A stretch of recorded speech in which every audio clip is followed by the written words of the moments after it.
రామాయణంలో కిష్కింధాకాండను 43rd సర్గను 42 శ్లోకాల నుంచి.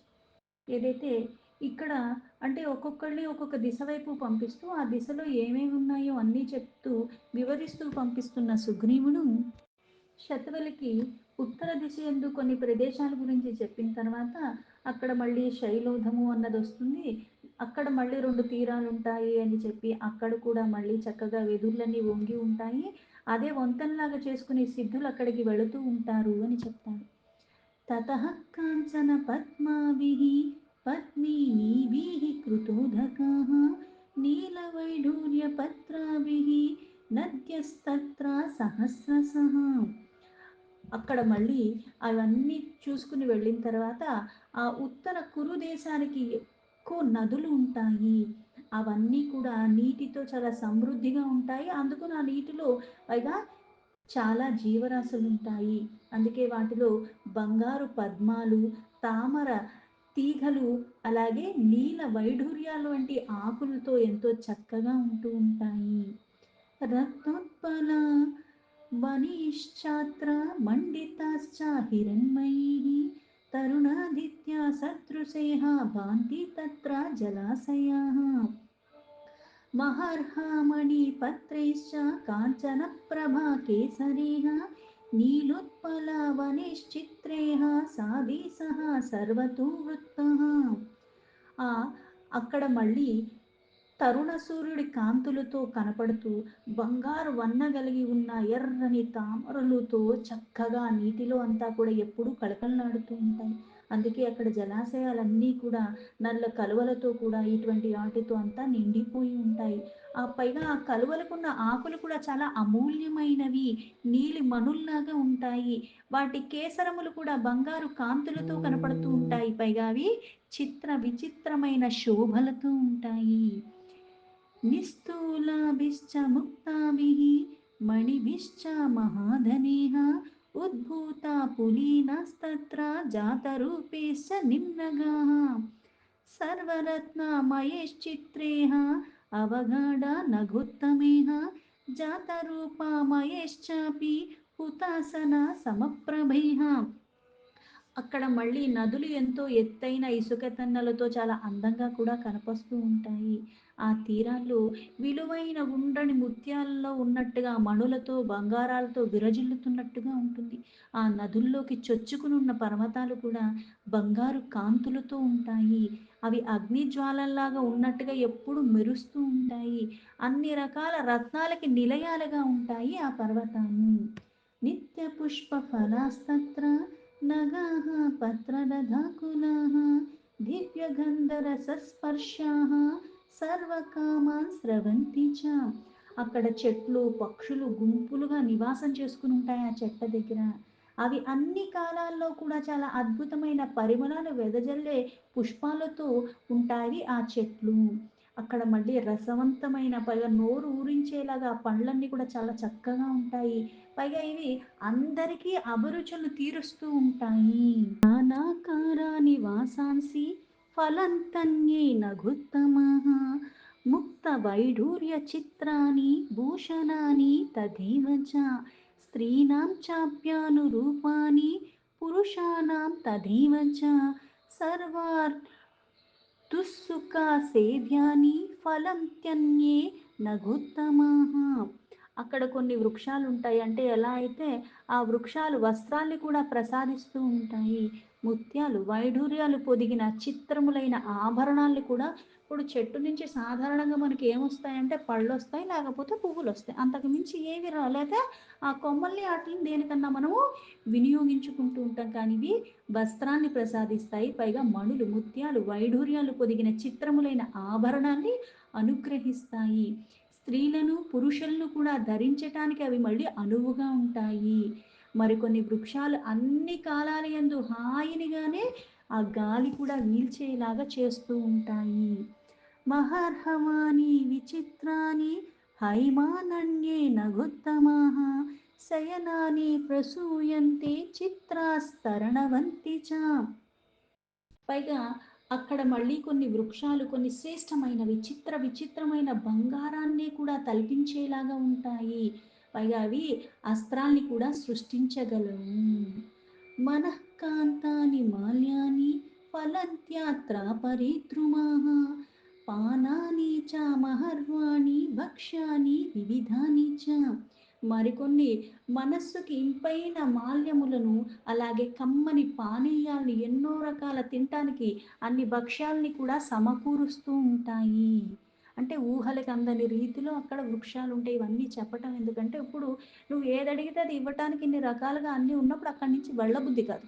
ఇన్ని లభిస్తున్నాయి అంటే ఏమనిపిస్తుంది? సాధారణంగా నేనేమి చేయకుండా ఇవే అన్నీ ఇస్తున్నప్పుడు ఎక్కడికో వెళ్ళాల్సిన అవసరం లేదని అక్కడే ఉంటాం. అంటే ఏ పని కోసం అక్కడికి వెళుతున్నారో ఇవన్నీ కనిపించినప్పటికీ కూడా అక్కడే ఆగిపోకుండా మళ్ళీ ముందుకి వెళ్ళాలి.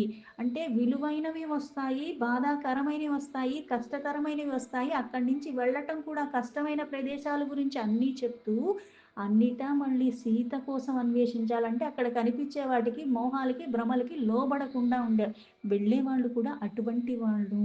లేకపోతే ఆ చంచలత్వ కారణంగా మనం పని మర్చిపోయి అసలు ఈ పని చేస్తే నాకేమొస్తుంది? ఎలాగో నాకు దొరక్కపోయినా నేను ఆ సమయంలో వెనక్కి వెళ్ళకపోయినా చంపేస్తాడు కాబట్టి ఇక్కడే ఉండిపోతే ఏమవుతుంది అని కూడా ఆలోచనలు వస్తూ ఉంటాయి సాధారణంగా. స్త్రియశ్చ గుణసంపన్నా రూపయౌవనలక్షితాः గంధర్వాः కిన్నరాः సిద్ధా నాగా విద్యాధరస్తథా రమంతే సహితాస్తత్ర నారీభిర్భాస్కరప్రభాః. అక్కడ ఉండే స్త్రీలు కూడా సద్గుణములు కలిగిన వాళ్ళు. చక్కని రూపాలు ఉంటారు. యవ్వనంలో ఉన్నట్టుగా ఉంటారు. పైగా అక్కడ దివ్యమైన తేజస్సులతో సంపన్నంగా ఉంటారు. పైగా గంధర్వులు, కిన్నరులు, సిద్ధులు, నాగులు, విద్యాధరులు స్త్రీలతో కలిసి అక్కడ హాయిగా ఆనందంగా గడుపుతూ ఉంటారు. సర్వే సుకృతకర్మాణః సర్వే రతిపరాయణాః సర్వే కామార్థసహితా వసంతి సహయోషితాః. అక్కడ స్త్రీలతో చేరి ఉన్న అందరూ కూడా సత్కార్యముల్నే చేస్తూ ఉంటారు. సుఖాలు లాలసులుగా, భోగాల మీద ఆసక్తితో అక్కడ నిరంతరం ఎందుకంటే చాలా మంచి సంగీతం వినిపిస్తుంది. ఆ గీత ఆలాపనలు వినిపిస్తాయి. పైగా ఇంపైన వీణ, వేణు, మృదంగ ఇటువంటివన్నీ కూడా ధ్వనులు వినిపిస్తూ ఉంటాయి. అంతా వ్యాపించి ఉంటుంది. గీతావాదిత్రా నిర్ఘోషః సత్కృష్టా హసితస్వనః శ్రూయతే సతతం తత్ర సర్వభూత మనోహరః. ఇప్పుడు అన్ని రకాలుగా నేనేమి కష్టపడకుండా ఆహ్లాదకరమైన వాతావరణం, దానికి తగ్గట్టుగా అన్నీ సమకూర్చే ప్రదేశంలో ఉంటూ, దానికి తగ్గట్టుగా ఇట్లా మధురమైన సంగీత ధ్వనులు ఇంపైనవి వినిపిస్తూ ఉండి, అక్కడ మళ్ళీ కమ్మని దరహాసాలతో, సవ్వడతో అక్కడ అన్నీ వినిపిస్తూనే ఉంటాయి. అందుకే అక్కడ సకల ప్రాణుల యొక్క మనసులు రంజింపచేసేలాగే ఉంటుంది. ఎక్కడ కూడా ఇది బాగలేదంటానికి వీలు లేనటువంటివన్నీ కూడా అక్కడ ఉన్నాయి. తత్ర నామోదితః కశ్చిత్ నాస్తి కశ్చిదస్తత్ప్రియః అహన్యాని వర్ధన్తే గుణాస్తత్ర మనోరమాః. అక్కడ సుఖాలు నోచుకోని వారు గాని, లేకపోతే చెడు ఆలోచనలు ఉన్నవారు కానీ ఉండరు. అక్కడ వారిలో అనుదినము సద్గుణాలే ఇంకా వృద్ధి చెందుతూ ఉంటాయి. సమతిక్రమ్య తం దేశం ఉత్తరః పయసాం నిధిః తత్ర సోమాగిరిర్నామ మధ్యే హేమమయో మహాన్. ఆ కురుదేశ ప్రాంతం అంతా మీరు సీతాదేవి కోసం అన్వేషించాలి. అలాగే రావణాసుడు యొక్క నివాసాన్ని కూడా.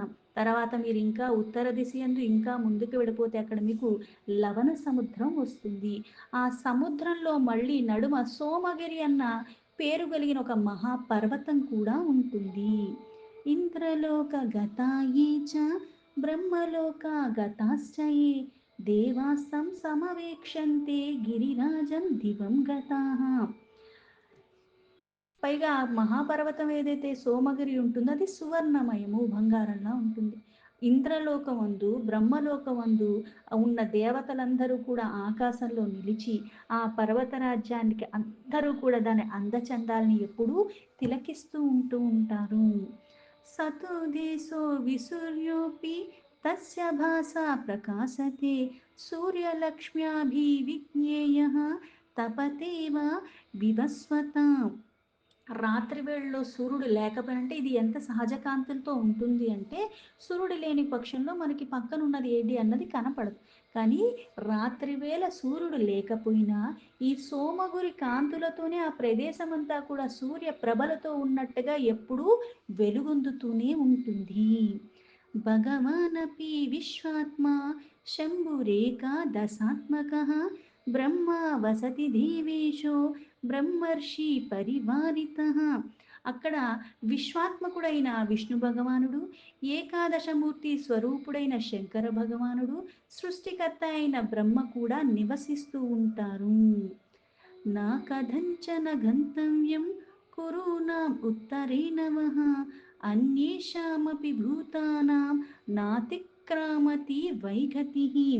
ఆ త్రిమూర్తులు బ్రహ్మర్షులు సేవిస్తూ ఉంటారు ఆ త్రిమూర్తిని. ఎట్టి పరిస్థితుల్లోనూ మీరు ఉత్తర కురుభూముల దాటి వెళ్ళరాదు. సహి సోమగిరిర్నామ దేవానామపి దుర్గమః తమాలోక్య తతః క్షిప్రం ఉపావర్తితుమర్హదా. శక్తిశాలులైన దైత్యులు సైతము దాన్ని దాటలేరు, వెళ్ళలేరు కూడా. వెళ్ళాలనుకున్న ఆ సోమగిరి యందు ప్రవేశించుట దేవతలకి సైతం అసాధ్యమైనది. అందుకే మీరు అటు పక్కకి వెళ్ళొద్దు. కనుక అంతా కూడా అక్కడ దాకా కురుదేశం వరకు కూడా మీరు సీత కోసం వెతికి వెతికి మళ్ళీ తిరిగి రావాలి. అంతేగాని దాన్ని దాటే ప్రయత్నం కూడా మీరు చెయ్యొద్దు. ఏతావద్వానరేహ శక్యం గంతుం వానరపుంగవాః అభాస్కరం అమారాధ్యం నాజానీమస్తతః పరం. ఓ వీరులారా, వానరులైన మీరు ఇంతవరకు మాత్రమే వెళ్ళగలరు. ఆ పైన సూర్యుడొక్క కాంతి కూడా ఏమీ పడదు. కనుక ఆ తర్వాత ఏ దేశాలున్నాయి అది నాకు కూడా ఏమీ తెలియదు. నేను ఇంతవరకే మీకు చెప్పగలను. సర్వమేతద్విచేతవ్యం యన్మయా పరికీర్తితం యదన్యాదపి నోక్తం చ తత్రాపి క్రియతాం మతిః. ఇంతవరకు నేను చెప్పిన ప్రదేశాలు ఏవైతే ఉన్నాయో అన్నీ పూర్తిగా మీరు సీతాదేవి జాడ కోసం, అలాగే రావణాసుడు యొక్క నివాసం కోసం ప్రతి ఒక్క చోటు చాలా క్షుణ్ణంగా వెతకాలి. మీ బుద్ధి కౌశల్యాన్ని అనుసరించి మీరు అక్కడ అన్వేషించాలి. తతః కృతం దాశరథిర్ మహత్ప్రియం మహత్తరం చాపి తతో మమ ప్రియం కృతం భవిష్యత్యా నీలానరలోపమా విదేహజా దర్శనాజేన కర్మణ. అందుకే ఓ వానర యోధులారా, మీరందరూ కూడా వాయుదేవుడు లాగా సర్వత్రా సంచరించగలిగిన వాళ్ళు, మహాత్ముడైన అగ్నివలే తేజోమూర్తి అయిన ఈ శ్రీరాముడికి శ్రేయస్సు కోసము అంటే మీరు అన్ని శ్రమలు కూడా లోబడి ఆ సీతాదేవి యొక్క జాడని మీరు కనుక్కుని తిరిగి రావాలి. ఆమె క్షేమంగా ఉన్న వార్తని తీసుకొచ్చిన ఎవరైతే వస్తున్నారో శ్రీరామచంద్రుడికి ఎంతో సంతోషాన్ని చేకూర్చిన వాళ్ళు అవుతారు. ఇక నేను పొందేటి ఆనందానికి కూడా అవధులు లేవు. అంటే అంత ఆనందాన్ని నాకు మీరు అందజేస్తారు. ఆ వార్త కనుక్కొని మీరు ఆ ఘనకార్యాన్ని గనక మీరు సాధించుకుని వచ్చినట్టయితే అని. తతః కృతార్థాః సమితాః సబాంధవా మయార్చితాః సర్వగుణైర్మనోరమైః చరిష్యోధోర్వీం ప్రతిశాంతశత్రవః సహ ప్రియా భూతధరాః ప్లవంగమాః. అన్ని విధాలుగా కూడా ప్రశంసలు మీకు సత్కార్యాలు అన్నీ కూడా మిమ్మల్ని అందుకుంటాయి. అంటే మీరే కాకుండా మీ బంధుమిత్రులు అందరూ కూడా గౌరవించబడతారు. ఎందుకంటే అటువంటి ఘనకార్యాన్ని చేసుకుని వచ్చిన కారణంగా మీరు ఇక మీదట అంటే ఇట్లాంటివన్నీ చేసుకుని ఎవరైతే వస్తారో మీ కారణంగా మీ బంధుమిత్రులు, మీరు, అలాగే మీ కుటుంబం అంటే మీ భార్య, పిల్లలు అందరూ కూడా సంతోషంగా జీవితం జీవించటానికి, అనుభవించటానికి సకల సౌకర్యాలు సమకూరుస్తాను. అందుకే మిమ్మల్ని ఆశ్రయించిన వాళ్ళందరూ కూడా పోషింపబడేలాగా అప్పుడు మీరందరూ కూడా ఎవరిని అంటే ఇక్కడ వీళ్ళకి ఎంతైతే గౌరవము సకల సౌకర్యాలు చేకూరుస్తాయి అంటే ఈ ఘనకార్యాన్ని చేస్తే మీ ముందు ఏ శత్రువు కూడా నిలవడు. అట్లాంటి స్థితిలో మీరు నిలబడతారు ఈ కార్యాన్ని గనక చేసుకుని తిరిగి వస్తే అన్నారు. దీంతో వాల్మీకి మహర్షి విరచితమైన ఆదికావ్యమైన శ్రీమద్ రామాయణంలో కిష్కింధాకాండలో 43 సర్గ సంపూర్ణం.